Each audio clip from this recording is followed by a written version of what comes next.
गरीब की शादी। शशि की सौतेली माँ ने उसकी शादी की तो बड़े घर में, लेकिन पति कोई काम न करता।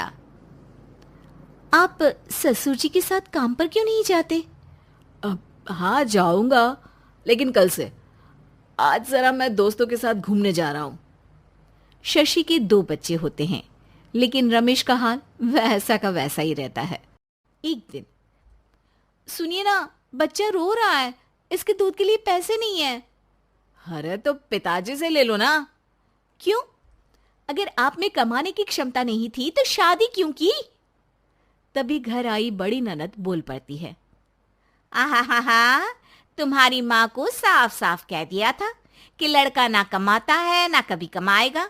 हम 4 बहनें हैं इसका ख्याल रखने के लिए, और पिताजी का इतना सारा पैसा, तुम्हें किस चीज की कमी रखी है? लेकिन थोड़े ही सालों में तकदीर बदल जाती है। शशि का ससुराल गरीब हो जाता है। सब बिकने के बाद शशि अपने पति, बच्चे और सास के साथ किराए के मकान में आ जाती है। मैं कोई नौकरी करना चाहती हूँ दीदी।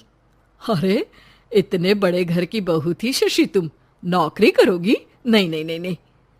नहीं करूंगी तो घर कैसे चलेगा? बच्चों को भी तो पालना है ना। तभी शशि का भाई आ जाता है।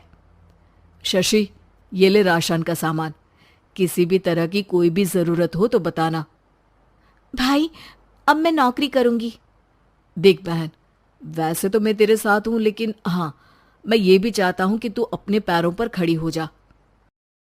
शशि को एक प्ले स्कूल में छोटे बच्चों को संभालने की नौकरी मिल जाती है।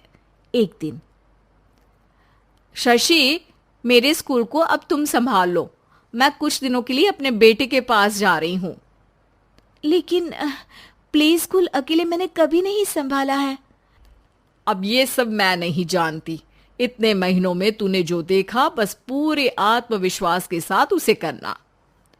शशि नीलम के जाने के बाद पूरे 1 महीने उसका स्कूल अकेले संभालती है, और फिर एक दिन आता है जब वो अपना खुद का स्कूल भी खोल लेती है। वाह शशि, तुमने आज मेरा सर गर्व से ऊंचा कर दिया। तुम्हारा यही आत्मविश्वास तुम्हें बहुत आगे ले जाएगा।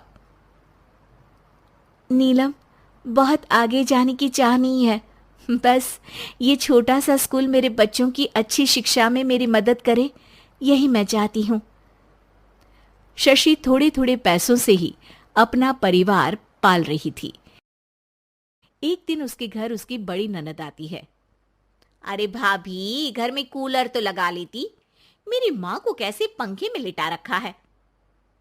अरे तो शशि कौन सा एसी लगा कर सो रही है, वो भी तो यहीं रहती है ना मेरे पास।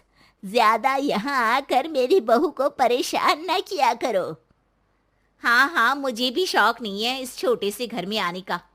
मैं तो बस ये बोलने आई थी कि मेरे बेटे की शादी है तो ननिहाल का जो नेग होता है वो ले आना। हाँ, जितना बनेगा कर देंगे, और ना हुआ ना तो वो भी नहीं करेंगे। तभी शशि बोल पड़ती है। अरे नहीं माँ जी, रीटा घर की बेटी है, उसके ससुराल वाले उससे शादी पर पूछेंगे कि मायके से क्या मिला। रीटा, तुम मुझे सामान की लिस्ट भेज देना, मैं पूरी कोशिश करूंगी कि तुम्हारी हर डिमांड को पूरा करें। अच्छा, मैं खाना लगाती हूँ। शशि ये बोलकर किचन में चली जाती है। धीरे धीरे कर शशि किसी न किसी तरह अपनी सारी ननदों की डिमांड भी पूरी करती, बच्चों की ख्वाहिशें भी, और उनकी पढ़ाई के लिए पैसे जोड़ती। एक दिन जब शशि का बेटा 12वीं पास करके आता है। माँ, अब तुझे काम करने की जरूरत नहीं है, मैं अब कोई ना कोई नौकरी करके पढ़ाई भी साथ कर लिया करूंगा। शशि को लगता है कि बेटा और आगे पढ़ाई करे, लेकिन वक्त की मार के कारण वो बेटे को काम के लिए हाँ कर देती है। अब बेटा एक बैंक में चपरासी बन जाता है। लड़का देखने में तो बड़ा अच्छा है, अंग्रेजी भी पटर पटर बोलता है, फिर चपरासी क्यों? लड़का सारी बात मैनेजर को बता देता है। अच्छा, तो मैं तुझे एक मौका देता हूँ, तू यहाँ रहकर दूसरे डिपार्टमेंट का भी काम सीख। अगर तू किसी एक का भी काम अच्छे से सीख गया तो मैं तुझे यहाँ टेबल चेयर में बैठने वाली नौकरी दे दूंगा। लेकिन एक दिन शशि की ननद उसे फोन करती है। अरे भाभी, देखो मायका तो मेरा तुम लोगों से ही है। मैंने आपके बेटे और मेरे भतीजे प्रदीप के लिए यहाँ एक नौकरी देखी है, पूरे 5,000 मिलेंगे। वैसे करता ही क्या है, चपरासी ही तो है ना। कोई बात नहीं रीटा, मैं उसे इस शहर के बाहर नहीं भेजना चाहती हूँ। बाकी वो शाम को आएगा तो मैं पूछ लेती हूँ। वहीं प्रदीप मैनेजर की बात से खुश हो जाता है और मैनेजर के काम पर ही नजर रखने लगता है। वो उनकी तरह के पेपर पढ़ता, काम करता और आने वाले लोगों की बातें सुनता। एक दिन बैंक में ऑडिट वाले आते हैं।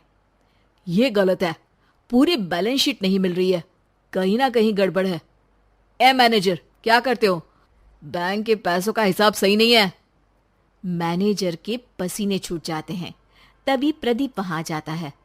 अब क्या मैं ये बैलेंस शीट देख सकता हूँ? अरे बेटा मजाक नहीं, जाओ पानी लेकर आओ एक गिलास। प्रदीप मैनेजर को पानी लाकर देता है और फिर ऑडिटर से कहता है, देखिए सर, मैं आपको बता सकता हूँ कि कैसे बैलेंस शीट को आप लोग गलत तरीके से जोड़ रहे हैं। ऐसा बोलकर प्रदीप एक एक कर सारे डाउट क्लियर कर देता है। अरे हाँ, ये तो पॉइंट हमने देखे ही नहीं थे। गुड, कौन है ये बच्चा? तभी मैनेजर बोल पड़ता है, अब हमारे यहाँ अकाउंट में नया आया है। ऑडिटर के जाने के बाद, वाह प्रदीप, आज तो तुमने मेरी नौकरी बचा ली। और आपने भी तो मेरी नई नौकरी लगा दी, अकाउंटेंट की। बस फिर क्या था, प्रदीप ने एक बार जो सफलता की सीढ़ी चढ़ी, बस चढ़ता ही चला जाता है। फिर एक दिन शशि की ननद, अरे भाभी कैसी हो? घर को तो बड़ा ही सुंदर चमका रखा है। अरे बेटी, कैसे आना हुआ? तू तो इस छोटे से घर में आना भी नहीं चाहती थी। कोई खास काम है क्या? अब हाँ, वो माँ, मेरा जो मजला बेटा है ना, वो अकाउंट से पढ़ाई कर रहा है, तो प्रदीप से बोलकर उसकी भी कहीं अच्छी नौकरी लगा दो ना। सास और शशि समझ जाते हैं कि कैसे पैसे आते ही लोगों के बात करने के तरीके से लेकर रिश्ते निभाने तक में बदलाव आ जाता है।